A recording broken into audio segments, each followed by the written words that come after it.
V predchádzajúcom videu sme zistili, že elektrický potenciál, ktorý meriame v jednotkách Joule na Coulomb, nám veľmi dobre pomáha k tomu, aby sme zistili elektrickú potenciálnu energiu. Hej.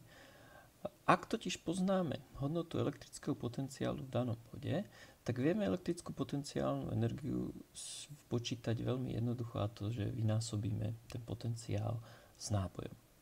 Ako ale tú elektrickú potenciálnu energiu spočítame?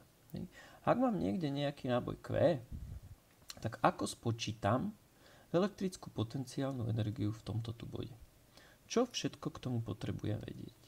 Dozaista potrebujem vedieť, ako je ďaleko vzdialený tento tu môj náboj, a určite potrebujem vedieť, aký náboj mi generuje ten elektrický potenciál.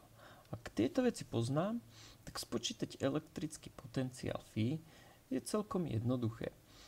A to tak, že zoberiem Coulombovú konštantu K. S tou sme sa už stretli viackrát a vieme, že v našom prípade Coulombová konštanta K je 9x10 na 9 newtona krát metr štvorcový krát Coulomb na minus druhú. To má také strašne divné jednotky. No a keď teda chcem spočítať elektrický potenciál, tak vynásobím túto Coulombovú konštantu a vynásobím ju nábojom a podelím vzdialenosťou. Nič viac. Všimnite si, že tá vzdialenosť v tomto tu prípade nie je na druhu. Tak ako sme očakávali u všetkých ostatných. Keď sme sa rozprávali o intenzite E, tak všimnite si, že ten vzorec je veľmi podobný, len tam bolo tá vzdialenosť na druhu. Tu tá vzdialenosť na druhu nie je, ani nesmie byť.